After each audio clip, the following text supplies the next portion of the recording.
reciba la palabra en esta mañana. Y creo que la palabra es muy para nosotros como casa, muy para nosotros como ministerio. Y sé que muchos lo van a ver en el internet, en YouTube, etc. Y ojalá que el que nos mira por el canal de YouTube pueda ser también ministrado y edificado con esta palabra. Y tomar lo que le sirva a su vida y aplicarlo. Porque creo que nadie está exento a veces de fallar o de equivocarse. Todos estamos en ese proceso de que fallamos y nos levantamos, nos equivocamos y rectificamos. Todos estamos en ese proceso. Amén. O por lo menos yo estoy en ese proceso. No todo me sale bien, no todo lo hago bien, no siempre, como dice mi hermana, soy perfecta. No siempre, solo ella es perfecta. Y yo no, yo voy en ese camino de perfección. Amén. Amén. Quiero que vayamos a la palabra del Señor en esta mañana, al segundo rollo del libro de Crónicas, capítulo 24. Segundo libro de Crónicas, capítulo 24.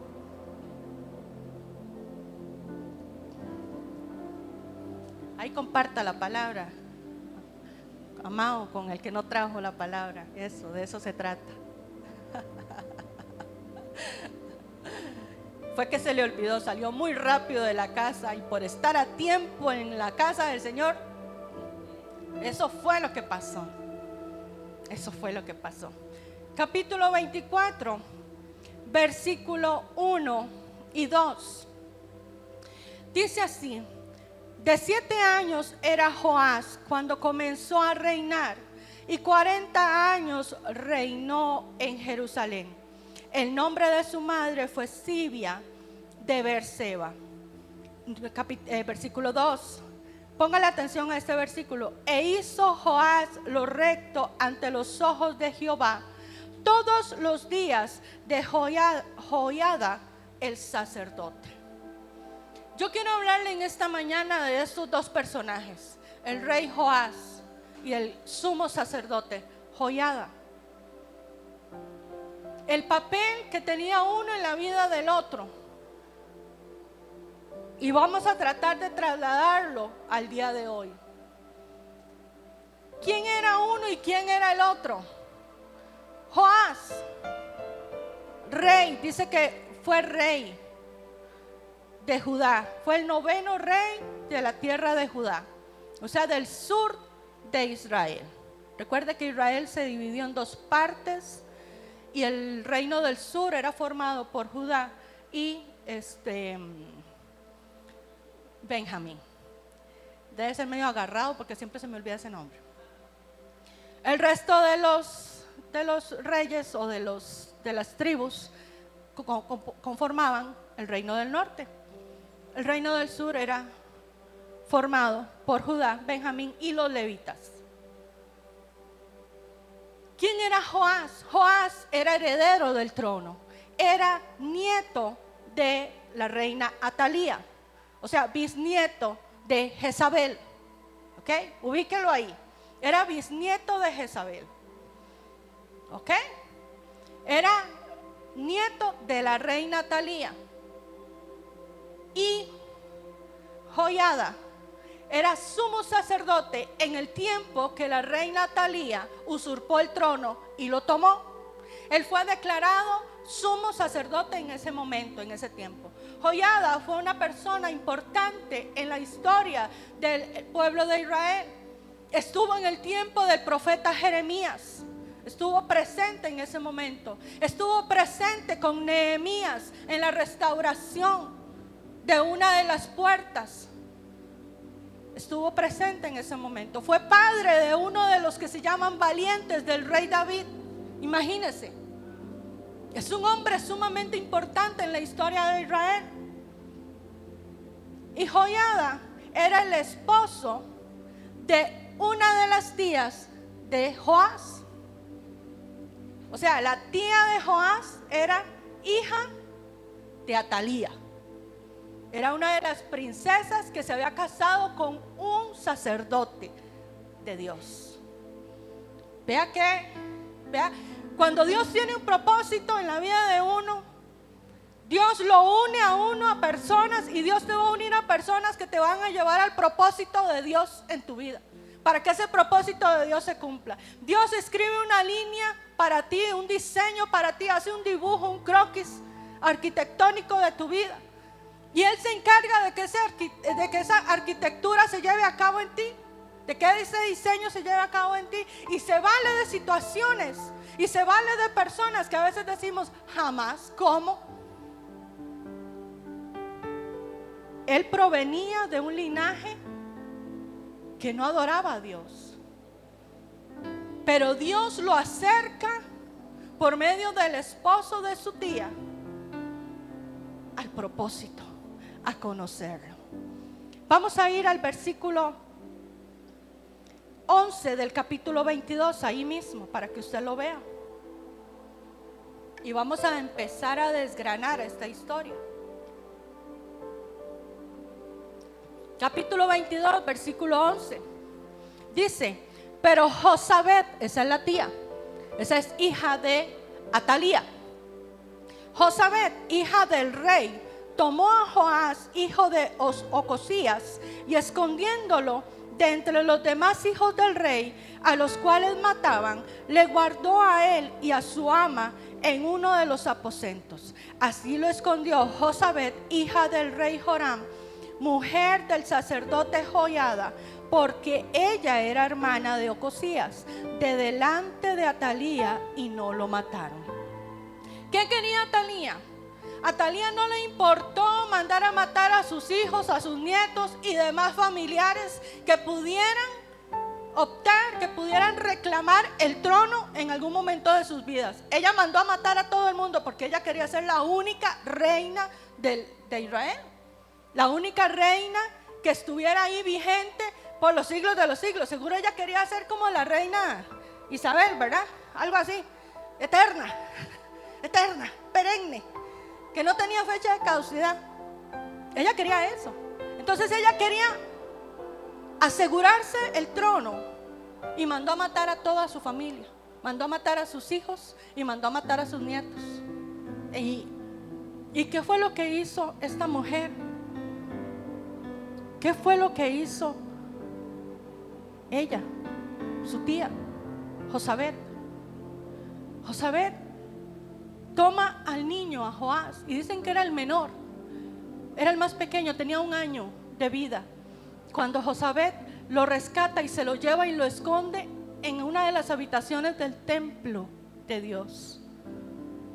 Y ella, junto a Joiada, empiezan a cuidar, a proteger, a criar a este niño bajo el temor de Dios, bajo principios. Ellos empiezan a hacer un trabajo de tutoría. Ellos se vuelven los tutores. Joiada fue el tutor del rey Joás. Y la palabra tutor, según el diccionario y todo lo demás, significa conductor del niño. Tutor es lo que se le pone a una planta de tomate. ¿Qué hace el tutor en una planta de tomate? Es la vara, la vara que se le pone a la planta de tomate para guiar su crecimiento. Eso es un tutor, eso es lo que hace un tutor. Y según el hebreo así lo asemejan al tutor, a la vara que se le pone a una planta de tomate para guiar su crecimiento. Y Joiada tuvo a Joás escondido en el templo. Nadie sabía de esto. Atalía no lo supo. Atalía no lo supo. Y este niño creció bajo el principio de la palabra. Este niño creció bajo el temor de Dios. Este niño creció por los principios y valores que el sumo sacerdote inculcaba en él. Un niño con un linaje que no provenía o no venía a adorar a Dios, a exaltar a Dios. Porque Asera había sido levantada por Jezabel y por Atalía. El templo había sido lleno de estatuas de Acera y el pueblo adoraba a Acera. El pueblo lo adoraba, las adoraba esas estatuas. Adoraban a Dios y adoraban a los ídolos. Pero Joiada entendió cuál era su propósito. Un tutor, un padre espiritual, guía, enseña. Un padre espiritual corrige, disciplina. Eso es lo que hace un tutor. Corrige, disciplina, marca límites en nuestra vida. Y a veces nos enojamos y a veces nos molestamos cuando viene nuestro tutor y nos dice: cuidado, por ahí no, cuidado, cuidado. A veces decimos nosotros: es tiempo de buscar a Dios, es tiempo de entregar su vida a Dios, es tiempo de buscarle, y nos enojamos, nos molestamos. Vea, yo quiero contarle algo y hago un paréntesis aquí. Yo se lo testificaba a mi esposo. Para mí el ayuno fue algo, el ayuno que acabamos de hacer, para mí fue algo que me urgía, lo necesitaba. Para mí fue como recibir la calibración que yo necesitaba, porque andaba media destramada en algunas cosas, y mi esposo lo sabe. Andaba destramada yo, andaba media torcida. Usted sabe, ¿verdad? Lo que es andar el carro destramado, ¿verdad? Usted sabe, Víctor, lo que es andar el carro destramado. Usted quiere ir por aquí y el carro se le va de medio lado, se le tira.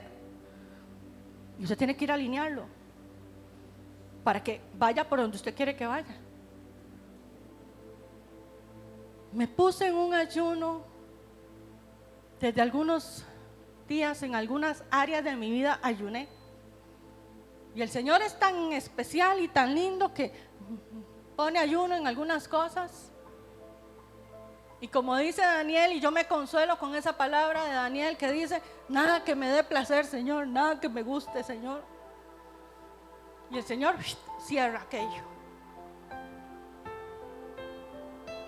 Y estuve en un tiempo de recibir, en un tiempo de calibración, en un tiempo de ministración, donde yo le decía a mi esposo: no necesité que nadie viniera y me pusiera las manos encima.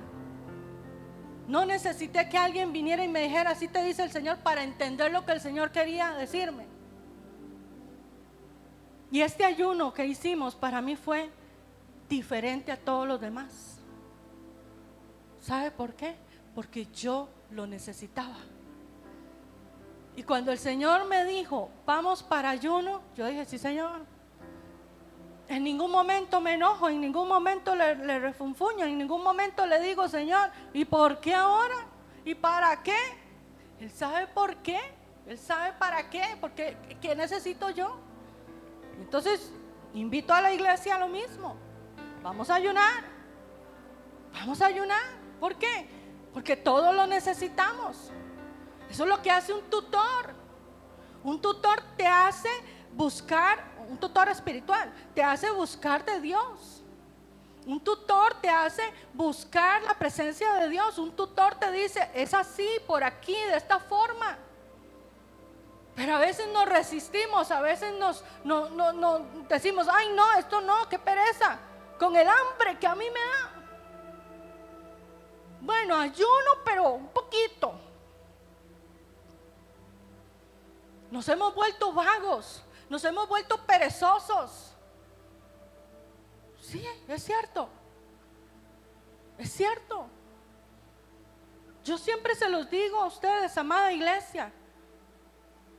En aquellos años 90, que yo caminaba con mi mamá donde mi mamá fuera, ¿a dónde no fuimos? ¿Qué no tuvimos que hacer? ¿Qué no aprendimos de parte de Dios? Y mami decía: voy a ayunar, y yo le decía: pues yo ayuno con usted.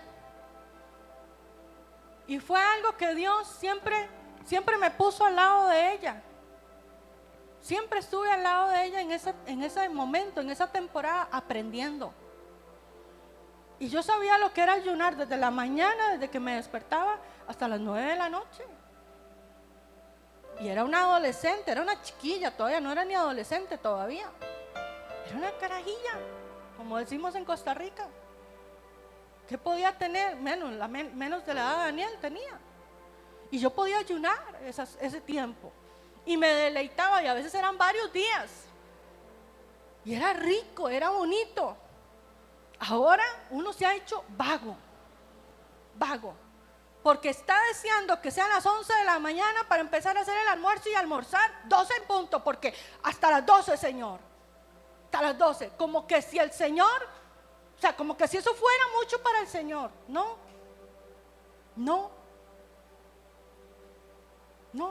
Estamos dando el mínimo esfuerzo y queremos bendiciones grandes. Estamos dando lo mínimo que podemos darle y queremos que el Señor nos responda, que el Señor haga sobrenaturalidades, que el Señor nos dé el milagro que yo quiero, con lo mínimo que yo le puedo dar. Y cuando viene el tutor y señala eso, me retuerzo. Cuando viene el tutor y te señala eso, cuando viene el sacerdote y te dice, mira, esforzate más, estás muy vago. Ay, ¿qué le pasa? El Señor sabe lo que a mí me cuesta, sabe que yo le pongo, ¿sabe qué, iglesia? Por eso la iglesia está como está a nivel mundial, porque estamos dando el mínimo esfuerzo, porque no nos dejamos guiar por los tutores, porque no queremos escuchar la voz del sacerdote cuando se para al frente y nos dice, sométanse, iglesia, es tiempo de ayunar, es tiempo de vigilar, es tiempo de... No nos gusta. El Señor conoce mi corazón, Él sabe por qué yo no me congrego. Pero hay tiempo para todo, menos para congregarse. Pero yo le obedezco a Dios. Mentira del diablo. ¿Sabe por qué? Porque la palabra del Señor nos dice que no tenemos que dejarnos de congregar. Y si yo no tengo tiempo para congregarme, porque lleno ese tiempo para otras cosas que según yo son importantes y que yo necesito, estoy mal delante de Dios. Dice la palabra que el que sabe hacer lo bueno y no lo hace, peca. Si yo sé que es bueno orar y no lo hago, estoy pecando. Si yo sé que es bueno ayunar y no lo hago, estoy pecando. Si yo sé que es bueno vigilar y no lo hago, estoy pecando. Si yo sé que es bueno congregarme y no lo estoy haciendo, estoy pecando. Así de simple, así de sencillo. Y viene el sacerdote y nos señala eso, y entonces me ofendo, y entonces me enojo, y entonces me retuerzo. Y digo, ¿qué le pasa? Qué bárbaro, qué bárbara. Se para ahí arriba en esa plataforma a ofenderme, a lastimarme. Yo, que tanto me esfuerzo, yo, que tanto hago, yo que trato de portarme bien. Iglesia, es tiempo de dejar de jugar a la iglesia y ser la verdadera iglesia de Cristo. Es tiempo de hacer las cosas bien para Dios. Es tiempo de dejar la tibieza espiritual. Porque el Señor nos manda a definirnos o calientes o frío, pero tibio no. Estamos a medias. Me congrego cuando puedo. Me congrego cuando no tengo mejor cosa que hacer. Me congrego cuando no encuentro un pretexto para no hacerlo. Me congrego cuando no se aparece una oportunidad que me haga ojitos para faltar a la iglesia. Ayuno cada muerte de obispo. Vigilo, mentira. Y digo que obedezco a Dios. Y digo que soy la novia del Cordero. Y digo que estoy vestida de lino fino. Y digo que estoy esperando la venida de Cristo. Y digo que estoy llena del Espíritu Santo de Dios. Mentira. Mentira, amada iglesia. Mentira. Tengo un comportamiento a medias con el mundo. Medio mundano, medio cristiano. Mundano cuando estoy con mis amigos o en mi trabajo, y cristiano cuando vengo a la iglesia o me encuentro al pastor en la calle. Esa es la iglesia de Cristo hoy en el mundo. Esa es la iglesia. Pero cuando se levanta un sacerdote y dice: iglesia, despierta, iglesia, ubícate, iglesia, es tiempo de volverse a Dios, nos enojamos. Cuando viene un sacerdote y viene a poner los principios de la palabra, nos enojamos. Cuando viene un sacerdote a meternos, a inculcarnos el temor a Dios, nos enojamos, nos molestamos, nos resentimos y decimos: esa iglesia no me gusta, ese pastor me cae mal, esa pastora no me gusta cómo habla. ¿Qué le pasa? Las pastoras no predican. ¿Ah? Y todavía hay de esos. Todavía hay de esos. Pero es necesario que se levanten sacerdotes. Es necesario que se levante un sacerdote en casa y ponga orden. Es necesario que se levante un sacerdote en casa y llame a los hijos a cuentas, llame a la esposa, llame al esposo a cuentas y venga, sentémonos, hablemos. Lo que estás haciendo no está bien. Estás flojo, estás floja en esto. Y no se ofenda, no se enoje, no haga pleito por eso. No reciba el señalamiento desde la carne, con el hígado, no lo reciba ahí. Recíbalo en el espíritu. Escuche la voz de Dios hablando a través de ese hombre o de esa mujer en casa. Respete, hijo, a sus padres. Respételos. Cuando los llaman a cuentas y les dicen: ven acá, no veo que esté haciendo nada, venga, lo vamos a hacer, porque no veo que usted por sus cuentas lo esté haciendo. Ese es el deber de un sacerdote. Ese es el deber de un tutor. Ese es el deber. Y fue lo que Joiada hizo con Joás. Lo enseñó, lo guió. Porque dice el versículo 2 del capítulo 24 que mientras el sacerdote vivía, Joás hizo lo recto delante de Dios. 130 años vivió este hombre, este sacerdote. La vida le rindió para mucho y le alcanzó para mucho. Usted sabe que la vida nos rinda para tanto a nosotros, que usted y yo podamos vivir tantos años sirviéndole al Señor con vigor, con ánimo, con pasión, marcando la vida de nuestras generaciones, marcando la vida de nuestros hijos, de nuestros nietos, bisnietos y demás familiares. ¿Ah? ¡Qué lindo! ¡Qué lindo! Marcar la vida de generaciones en esta ciudad y decir: hubo alguien que se levantó un día, hubo alguien que me enseñó, hubo alguien que me corrigió, hubo alguien que me enseñó el temor a Dios, hubo alguien que a veces me jaló las orejas, pero era necesario. Hoy necesitamos sacerdotes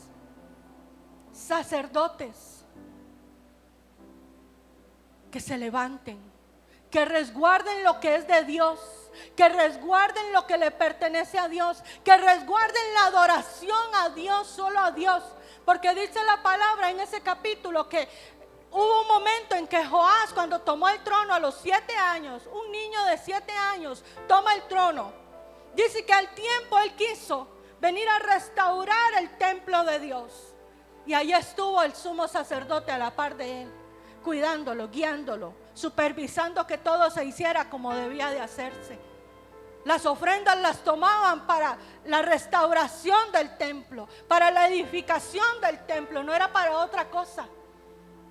Él mandó a que las ofrendas que se recibían fueran para eso, para la restauración del templo. Hoy necesitamos restaurar muchas vidas. Hoy necesitamos restaurar altares donde la adoración no es solo para Dios, sino que haya adoración mixta, adoración mezclada, adoración para una cosa y adoración para la otra. Un rato adoro a Dios, pero otro rato adoro mi enfermedad. Un rato adoro a Dios, otro rato adoro la pereza. Un rato adoro a Dios y otro rato adoro. Porque esos son nuestros altares hoy, mezclas. altares donde se adora a Dios, pero también se adora otras cosas.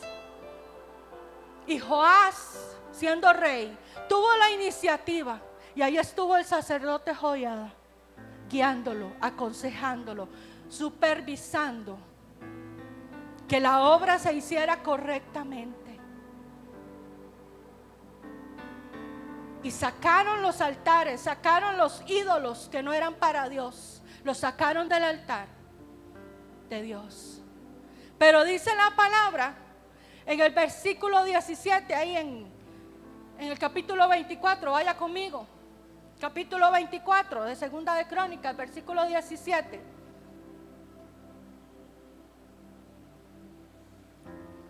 18, 17 y 18 dice así: muerto Joiada, vinieron los príncipes de Judá y ofrecieron obediencia al rey, y el rey los oyó.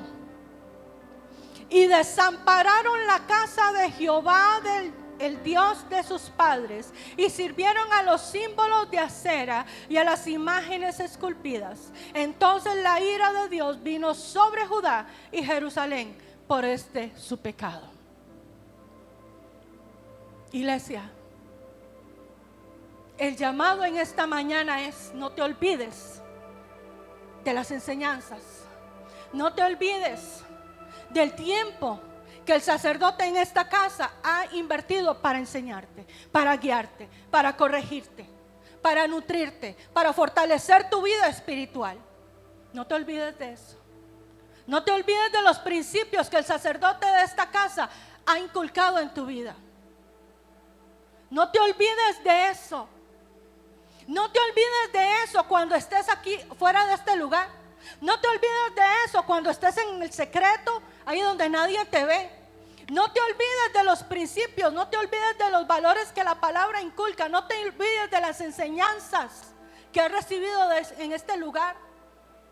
Cuando estés ante la tentación y tengas que elegir, no te olvides. No te olvides de eso. Porque dice la palabra que los príncipes se acercaron a Joás y él los escuchó. Cuidado con a quién estás escuchando. Cuidado a quién le prestas oídos. Cuidado a aquel que te dice: yo soy tu amigo, yo soy tu hermano, yo soy tu familia. Cuidado, porque muchas veces no tiene nada bueno que decirte, nada bueno que aconsejarte. Porque muchas veces delante de esa mesa donde te sientas a comer, lo que hace es tirar veneno. Cuidado, porque eso contamina, eso ensucia. Cuidado, amada iglesia. Y esta es una palabra de advertencia. Y así la he sentido desde que el Señor me dijo: esto es. Es una palabra de advertencia, es una palabra de alerta, iglesia. Porque no sé qué es lo que viene, pero cuidado con quién se te acerca. Cuidado a los lugares a los que estás visitando. Cuidado a las personas con las que estás conversando. Filtra muy bien lo que estás escuchando. Filtra muy bien la información que estás recibiendo. ¿Sabe por qué? Porque estos hombres le dijeron: te obedeceremos, te seremos leales, te seremos fieles. Escúchanos. Y Joás, el rey Joás, los escuchó. El rey Joás les prestó sus oídos, y a raíz de lo que él escuchó empezó a caminar, porque dice que volvieron a levantar la adoración a Acera, volvieron a levantar la adoración a ídolos, volvieron a levantar aquello que ya había sido sacado del pueblo, había sido sacado del templo. Lo volvieron a meter porque no estaba el tutor presente. Porque no estaba el sacerdote, el sumo sacerdote, que una vez invirtió su vida, porque arriesgó su vida. Usted sabía. Cuando Joiada Dice que a los 7 años se animó a salir al pueblo, se animó a salir del templo al pueblo, a contarle a la gente lo que él y su esposa habían hecho, que tenían al príncipe heredero escondido en una de las habitaciones del templo. Ese hombre se jugó el pellejo. Él arriesgó su vida. Y entonces el pueblo se levantó y empezó a proclamar a Joás rey. Y dicen que cuando llegó Atalía y vio aquello y se metió al templo, que todo el mundo vitoreaba y todo el mundo celebraba al rey Joás, un niño de 7 años. Joiada mandó a sacar a Atalía del templo y la apedrearon. Ese hombre se jugó la vida. Ese hombre arriesgó su vida. Usted sabe, y no quiero con esto manipularle, y no quiero con esto que usted diga, ay, qué pecadito más negro. No. Usted sabe que uno como sacerdote, que uno como líder, como tutor, a veces se juega la vida por la iglesia.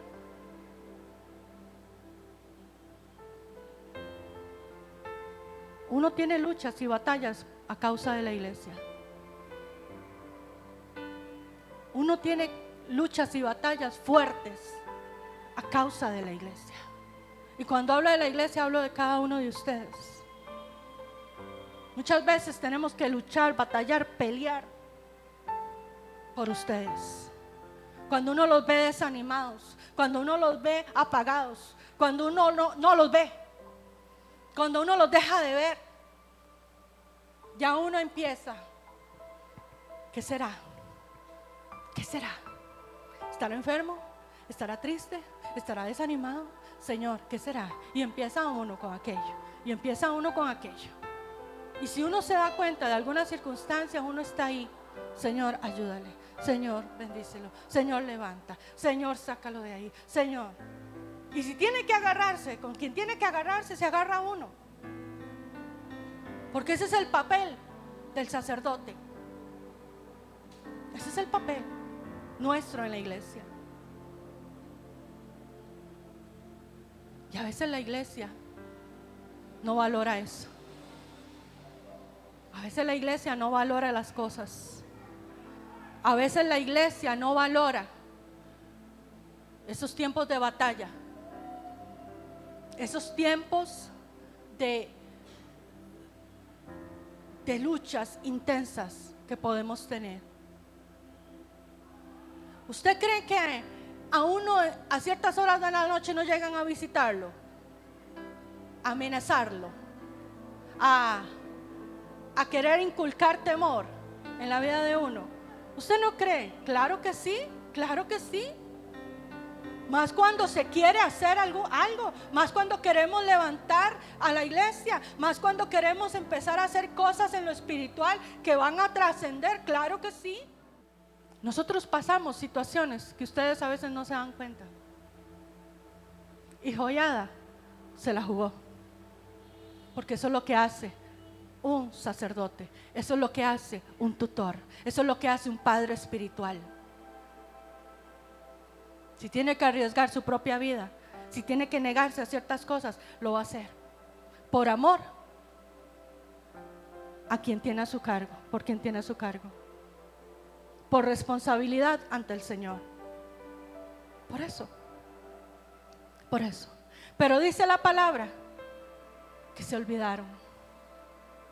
Se olvidaron y empezaron a hacer lo malo delante de Dios, y la ira de Dios vino sobre Judá y sobre Jerusalén. Las cosas no se quedan sin su pago justo. Iglesia, no te alejes, por favor. No te alejes de los principios de la palabra. No te alejes de la presencia de Dios. No te salgas de la presencia de Dios. Mantente ahí donde estás seguro. Mantente ahí bajo la cobertura del Señor. No te salgas. No te salgas, porque en el momento que te sales vas a ser presa del enemigo. En el momento que te descuidas y abras la puerta para ver qué es lo que está pasando afuera, ahí te están esperando para agarrarte, para volarte la cabeza. No te salgas. Alerta, iglesia, no te salgas de la presencia, no te salgas del límite del Edén, no te salgas, no te vayas a hablar con quien no tienes que hablar. No tienes que andar hablando con ningún serpiente en ningún lugar. No tienes que enterarte de nada, no tienes que darte cuenta de nada que no te edifica. No tienes por qué, porque eso te va a contaminar y eso te va a llevar a pecar. Te va a llevar a pecar y te puede sacar del propósito de Dios. Y yo quisiera como poder tomar esas sirenas, esas luces y prendérselas a ustedes aquí. Es una llamada de atención lo que estoy hoy transmitiendo, iglesia. Porque dice la palabra que a causa del pecado Dios envía profetas. Dios envió profetas al pueblo. Dios envió profetas a advertirlos. Y yo le decía eso a mi esposo: cuando el pueblo le da la espalda a Dios, cuando el líder le da la espalda a Dios, Dios levanta a los profetas para empezar a advertir lo que viene para el pueblo si no se vuelven a Dios. Para eso estamos los profetas, para advertir al pueblo, para despertar al pueblo, para decirle: pueblo, despiértate, busca a Dios, vuélvete a Dios. No es tiempo de jugar, no es tiempo de estar ahí en dos aguas viendo a ver que sí, que no, que sí me comprometo, que no, que mejor así de larguito, que mejor así no me... No es tiempo para eso. Es tiempo de consagrarse. Es tiempo de buscar a Dios como tiene que ser. Es tiempo de obedecer la palabra de tapa a tapa, no a medias. Es tiempo de empezar a afinar nuestro oído y escuchar al tutor. Es tiempo de escuchar a nuestro tutor y decir: ok, por aquí vamos. Que nos arrodillemos, nos arrodillamos. Que nos levantamos y levantamos, hagámoslo. Que vamos a una semana de ayuno, una semana de ayuno. Porque al final todo es para nuestro bien.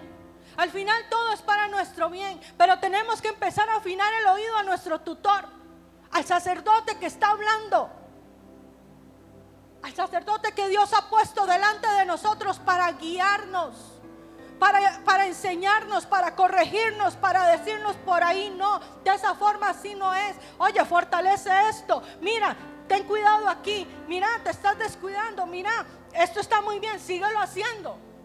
Ese es el trabajo del tutor. Pero tenemos que aprender a oírlo, a escucharlo y a seguir las palabras de él o de ella. Pero a veces es más fácil seguir las palabras de los amiguis, de aquellos que están allá afuera, de aquellos que viven la vida loca, de aquellos que sabemos que no están bien, pero no, ajá, ¿y qué más? Ajá, ¿y qué? Y dígame, no, de verdad, hoy. Y le quieren hacer creer a uno que están muy bien, que están bendecidísimos, que viven bajo la bendición de Dios, que Dios los aprueba en todas las cosas. Nos quieren hacer creer eso y nosotros lo estamos viendo que no, pero ajá, ¿y qué? Y después viene la confusión, y después viene la duda, y después viene la contaminación, y después vienen las malas decisiones en mi vida. Porque me alejo del lugar de donde debo de estar, de donde Dios me puso, de donde Dios me asignó, con propósito y diseño y destino. Me alejo por escuchar a quien no tengo que escuchar. Y Joás escuchó a los que no tenía que oír. Se olvidó de las enseñanzas del sumo sacerdote Joiada. Se olvidó de que desde que tenía 1 año de edad ese hombre lo adoptó. Y empezó a enseñarle y enseñarle y enseñarle. Todavía siendo joven, todavía siendo adulto, ese sacerdote se mantenía a la par del rey, cuidándolo, cercándolo. Y dice la palabra en el versículo 19, les envió profetas para que los volviesen a Jehová, los cuales les amonestaron, mas ellos no lo escucharon. No los escucharon. A veces no queremos escuchar la voz de Dios. A veces no queremos escuchar al sacerdote. A veces no queremos escuchar al profeta de Dios hablarnos. Ay, qué pereza. Ay, qué aburrido. Yo estoy bien, yo sé lo que hago. Ya yo estoy grande, yo sé cómo lo hago. Óigame, yo tengo 47 años y todavía necesito escuchar la voz de mi tutor. Todavía necesito escuchar la voz del profeta. Todavía necesito escuchar la voz de un padre espiritual que me dice, vamos a hacer esto. Yo cuento con usted. Todavía lo necesito. Y como lo decía ahora, 40 años. 40 años tengo yo de decir que conozco a Dios. Porque desde que mi mamá me llevó antitos de los 7 años a la iglesia, desde la primera vez, ahí he caminado. A veces me rebelé, pero Dios tuvo paciencia conmigo y me volvió a traer. Pero nunca me he olvidado de las enseñanzas que ella me dio, del modelaje que ella me dio. Porque ella no necesitó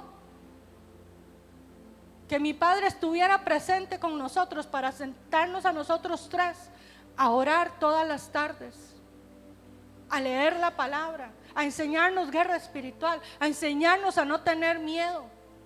En algunos momentos específicos nos enseñó a ayunar, nos enseñó a creer, a nosotros tres los mayores. Y hoy ella está cosechando. Ahí tiene una adoradora en casa, tiene una mujer que lee la Biblia todos los días, que ora todos los días. Ella, ahí, ellos tienen, mis padres tienen, por el modelaje, por la enseñanza, por la instrucción.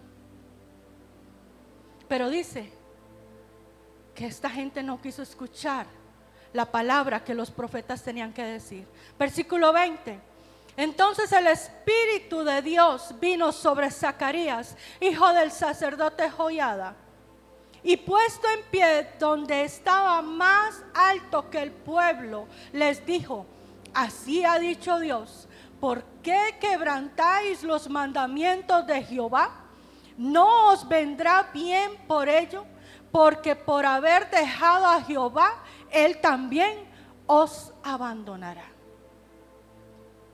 Vea qué palabra más fuerte, una palabra de juicio vino sobre aquel pueblo que le dio la espalda a Dios y sobre ese rey que se olvidó de las enseñanzas de su tutor. ¿Cómo nos va a ir bien si nos hemos salido de la voluntad de Dios? ¿Cómo nos va a ir bien si no estamos obedeciendo al Señor? ¿Cómo nos va a ir bien si andamos murmurando, si andamos hablando mal del prójimo? ¿Cómo nos va a ir bien si no perdonamos, si no pedimos perdón? ¿Cómo nos va a ir bien si no bendecimos? ¿Cómo nos va a ir bien si no vivimos una vida de adoración?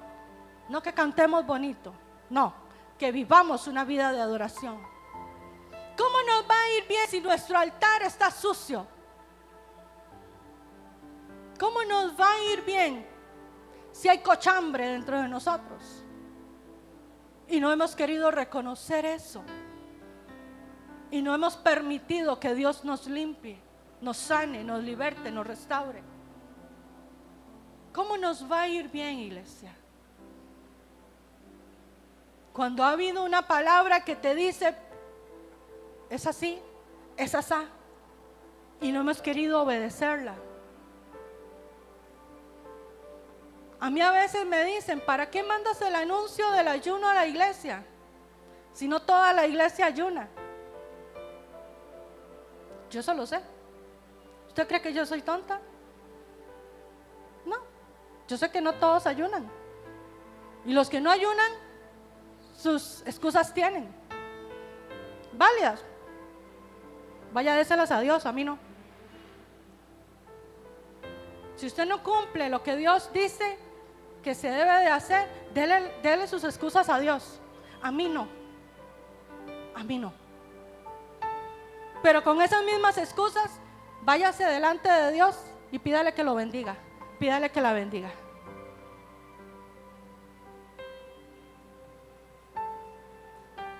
Excusas delante de Dios no vamos a tener el día que estemos delante de Él. Iglesia, no vamos a tener. Cuando los libros sean abiertos y todas nuestras obras sean leídas, todas nuestras obras sean expuestas, todas nuestras palabras, todas aquellas palabras que dijimos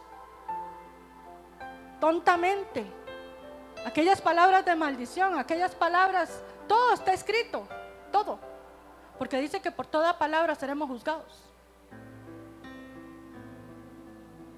Por eso sea sabio para hablar. Y no estoy juzgando a nadie, porque yo no soy juez de nadie. Porque Dios, yo tengo que pasar por el mismo lugar que usted. Yo tengo que ser juzgada, yo tengo que ser pesada delante de Dios. Pero cuando usted no tenga nada bueno que decir de alguien, mejor no lo diga. No se preste al chisme, no se preste a la murmuración, no se preste a esas cosas.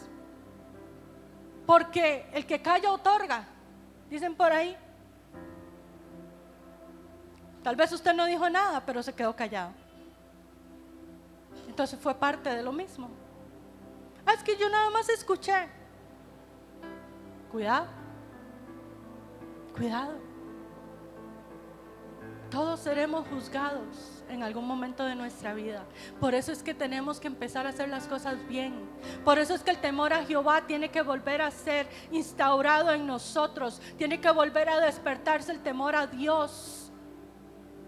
Es ese temor reverente, ese temor que me lleva a tener un alto antes de hacer algo, antes de decir algo, antes de pensar algo, me lleva a parar, a hacer un alto y decir, ok, ¿está bien o no está bien? Y usted lo sabe y yo lo sé. Yo lo sé. Entonces, yo sé que yo mando el anuncio del ayuno. Y yo sé que no todos ayunan. Pero eso es usted y Dios. Hacemos un clandestino y yo sé con quién cuento. Yo sé con quién cuento en el clandestino. Sé que hacemos una vigilia y sé con quién cuento en la vigilia. Porque mil excusas hay para no hacer lo que Dios quiere que hagamos. Dios quiere tenernos cerca. Dios quiere que nos acerquemos a Él, porque Él siempre ha estado cerca de nosotros.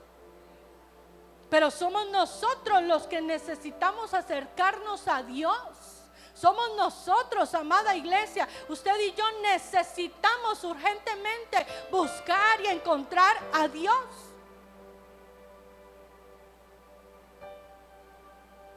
Si no, ¿por qué tan fácil nos desanimamos? Si no, ¿por qué tan fácil nos hacemos a un lado? Si no, ¿por qué tan fácil nos bota cualquier cosa? Porque no estamos bien agarrados, porque no estamos bien cimentados en Dios. Y dice la palabra que vino ese juicio, no les iba a ir bien. Y yo sé que usted, así como yo, queremos que nos vaya bien en todas las cosas. Busquemos a Dios. Busquemos a Dios. Porque hay mucho tiempo para estudiar. Hay mucho tiempo para ver televisión. Hay mucho tiempo para trabajar. Hay mucho tiempo para muchas cosas. Pero ¿y Dios? ¿Y Dios en nuestra vida? Dios en nuestra vida. Porque si a Dios le da la gana, simplemente apaga la mecha de la candela y nos fuimos. Y se quedó el estudio a medio camino. Y se quedó el trabajo como se quedó. Y el día de mañana, empleado nuevo haciendo el trabajo que usted dejó a medias.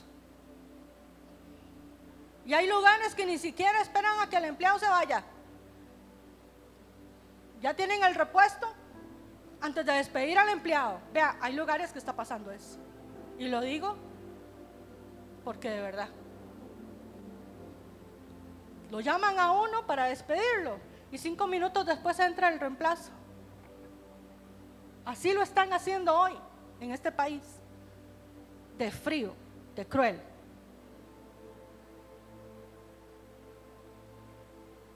Queremos que nos vaya bien. Busquemos a Dios. Jóvenes, ustedes quieren ser exitosos, busquen a Dios. Así de sencillo, esa es la receta. Buscar a Dios. Pues es que es algo de corazón. Sí, pero también de esfuerzo, también de obras, también tiene que verse. También. Y dice la palabra, pero ellos hicieron conspiración contra él. ¿Contra quién? Contra el profeta Zacarías. Y por mandato del rey lo apedrearon hasta matarlo en el patio de la casa de Jehová. Así el rey Joás no se acordó de la misericordia, dice una versión, de la lealtad de Joiada, padre de Zacarías, había hecho con él.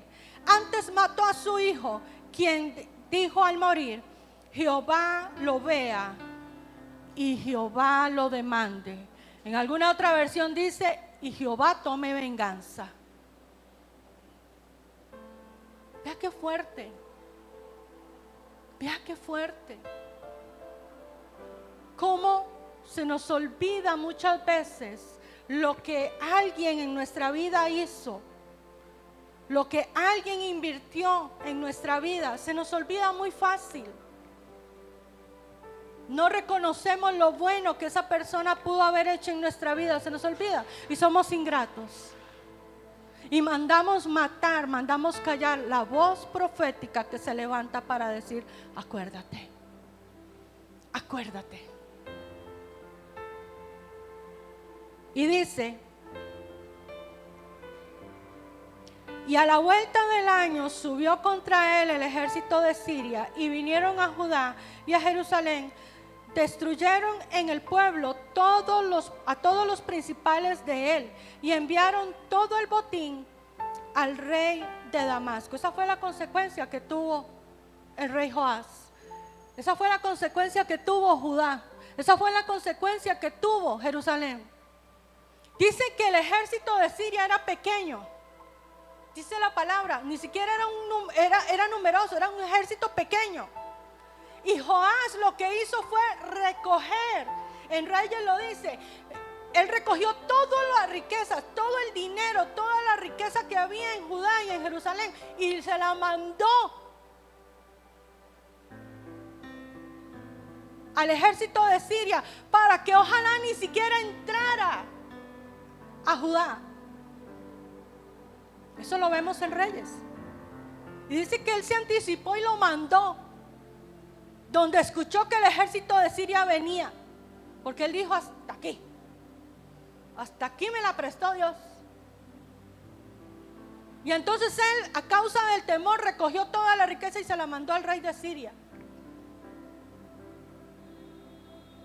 Y dice la palabra: porque aunque el ejército de Siria había venido con poca gente, Jehová entregó en sus manos un ejército muy numeroso, por cuanto habían dejado a Jehová, el Dios de sus padres. Así ejecutaron juicios contra Joás. El ejército de Joás era más grande y fue vencido. Y dice que mataron a los principales de la ciudad y fue vencido porque Dios los había abandonado. A causa de que ellos le habían dado la espalda a Dios primero. Dios los dejó sin cobertura. Oiga, qué peligroso es eso. Qué peligroso es cuando Dios quita su mano de nuestra vida y nos deja expuestos, porque eso sucede. Eso sucede. Y luego la historia, ¿en qué termina? Es una historia trágica, pero de mucha enseñanza. Aquellos que dijeron ser los amigos de Joás, del rey, aquellos que llegaron y le ofrecieron lealtad y le dijeron: rey, escúchanos, Esos mismos conspiraron contra el rey y lo mataron. Porque dice que el ejército de Siria dejó herido al rey Joás. Y estando él en su cama, aquellos amigos de Joás llegaron y lo mataron estando en su cama. A aquellos a los que el rey les prestó su oído, lo traicionaron al final. Lo vendieron, lo abandonaron. Él escuchó sus palabras, siguió los consejos de aquellos que no estaban cerca de Dios, que no les interesaba realmente agradar a Dios. Escuchó sus palabras, hizo lo que le aconsejaron y ellos mismos lo traicionaron. Dicen por ahí que amigos no existen, que amigos solo Dios. Sí, es cierto, es cierto. Sea muy cuidadoso con aquellos que se acercan a usted, amada iglesia. Sea muy cuidadoso con aquellos a los que usted se acerca, porque aquellos que un día le pueden decir a usted, estoy con usted, y empiezan a darle consejitos, esos mismos le pueden a usted clavar el puñal el día de mañana por la espalda. Esos mismos. Y no tienen que ser nadie lejano, aún en la misma casa sucede. Así es que tenga cuidado, iglesia. No te olvides de las enseñanzas del tutor. No te olvides de la palabra que has recibido en este lugar. No te olvides que en este lugar se te dice busca a Dios, busca a Dios. Porque aquí no buscamos glorificar al hombre. Aquí no hay gloria para ningún hombre. Aquí la gloria es para Dios. Aquí le enseñamos a usted a obedecer a Dios, no al hombre, a Dios. Aunque debemos obedecer al hombre, pero obedezca la palabra, obedezca los principios que aquí le modelamos. Sígalos, sígalos. No somos perfectos, nos equivocamos todos los días, cada rato. Pero algo que yo le puedo decir a usted muy sinceramente es: amamos a Dios. Mi esposo y yo amamos a Dios. Y un día decidimos dejarlo todo por amor a Dios. Dejar nuestra estabilidad financiera de hogar y metimos a nuestra hija en este chicharrón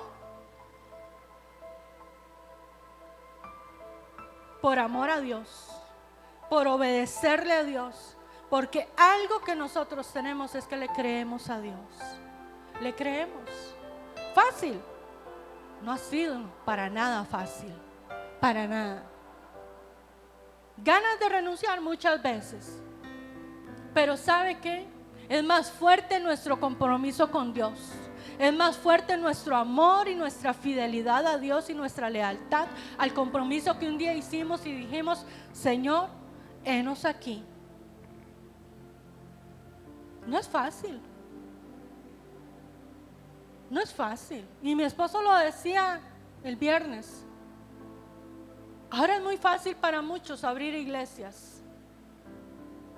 Para muchos es muy fácil comerciar, traficar el evangelio. Para muchos es muy fácil. Para muchos. Para muchos es muy fácil empezar a dar a diestra y siniestra palabritas de bendición.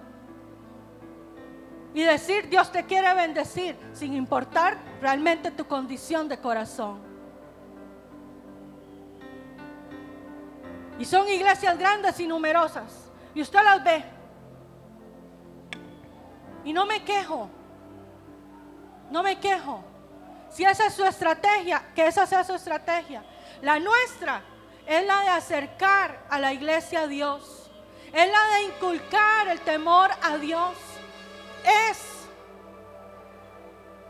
la de arrepiéntase, humíllese, obedezca a Dios. Esa es nuestra estrategia. Fácil no es, porque no es fácil para mi esposo y para mí. ¿Por qué? Porque nosotros tenemos que renunciar a muchas cosas. Primero tenemos que arreglar muchas cosas, él y yo primero, antes de subirnos acá. Fácil no ha sido el proceso, ha sido un proceso de muerte, un proceso de tomar la cruz y venga, aquí. No ha sido fácil. Pero ¿sabe qué? Confiamos en Dios, creemos en Dios y creemos que Dios va a cumplir su propósito para esta casa. La va a cumplir con usted, con nosotros, la va a cumplir. Con los que están por venir, la va a cumplir. Con los que realmente sean de esta casa, la va a cumplir.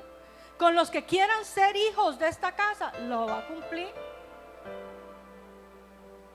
¿Por qué? Porque vienen muchos a solamente, yo tengo una palabra para eso, los que son como fans, como, seguidores. Jesús tuvo muchos seguidores. Simpatizantes, gracias George. Vienen muchos simpatizantes a la iglesia. Vienen muchos simpatizantes. Es que me cae bien el pastor, es que me cae bien la pastora. Es que qué lindo predican, es que qué linda la adoración de la iglesia, qué lindo. Pero no hay un verdadero compromiso con Dios.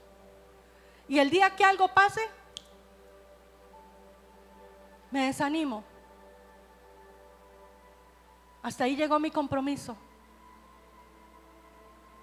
Hijos, es por lo que oramos, por hijos, verdaderos hijos, que permitan que les pongamos una vara que los guíe en su crecimiento correcto, que permitan una corrección en amor, que permitan un señalamiento para madurez, para crecimiento correcto en sus vidas. Eso es lo que oramos nosotros, es lo que anhelamos nosotros, por gente que madure, porque eso fue una deficiencia de Joás. 47 años tenía cuando murió, 48, pero era inmaduro, porque no tomó las decisiones correctas, a pesar de tener en él los principios correctos. Iglesia, necesitamos madurar, necesitamos crecer y necesitamos permitir que la vara del tutor sea puesta en nuestra vida y nos lleve al cumplimiento del propósito en nosotros. Amén. Padre, en el nombre de Jesús, yo bendigo, Señor, en esta mañana a la iglesia. Bendigo a todos aquellos que mirarán esta enseñanza en algún momento, Padre. Redarguye en el corazón de la iglesia, Señor. Redarguye en el corazón de aquellos que son hijos de ministerios, Padre. Y que de alguna forma, Señor, se han estado alejando de los principios de la palabra, se han estado alejando de las enseñanzas, del cuidado, Padre, del sacerdote, del tutor en sus vidas, Señor. Para que tú les des la oportunidad, Padre Santo, de rectificar su camino, de volverse primero a ti y de volverse, Señor, nuevamente hacia el cuidado del tutor, del sacerdote que has asignado para cada uno de ellos, Señor. En el nombre de Jesús te pedimos la sabiduría, el entendimiento y la revelación para poder recibir esta palabra, Señor, para poder asimilarla y recibirla como lo que es, Señor, como una señal de alerta, como una llamada de atención, Padre Santo, en nuestra vida. Que podamos, Señor, escuchar tu voz y ver la señal de alerta en nosotros, Padre. Que podamos rectificar nuestro camino si lo hemos estado haciendo, Padre, de una forma desviada. Si hemos estado permitiéndonos cosas en nosotros, desde comentarios, pensamientos, Señor, acciones en nosotros que nos están alejando, Padre, de tu cobertura, de tu cuidado, de tu voluntad, Señor, y nos están llevando hacia un camino de pecado, Señor, y de, Padre, calamidades. Padre, no permitas eso, Señor. Despierta nuestro espíritu, despiértanos, Señor. Abre nuestros ojos, abre nuestros oídos, abre nuestro entendimiento para poder entender cuál es la labor, Señor, del sacerdote en casa, del sacerdote, Señor, en cada casa, en cada hogar. Padre, que podamos entender, Señor, que cada palabra de corrección es por amor a nosotros, es porque tu misericordia se muestra y se revela a nosotros de esa forma. En el nombre de Jesús yo bendigo a tu iglesia, bendigo esta casa, bendigo a esta familia, Señor, que somos casas sembradores. Bendigo a los que hoy están, aquellos que no vinieron, Señor, por razones de salud. Los bendecimos y enviamos la palabra de sanidad donde ellos están. Padre, en el nombre de Jesús, ahora, Señor, que puedan ser restablecidos sus cuerpos, Padre, y alineados a la naturaleza en ti, Señor, al equilibrio en ti, Padre, en el nombre de Jesús, y puedan reintegrarse a la casa prontamente, Señor. En el nombre de Jesús, bendecimos a tu casa, bendecimos tu iglesia. Y te pedimos, Señor, sigas hablando a nuestro corazón. En el nombre de Jesús. Amén y amén.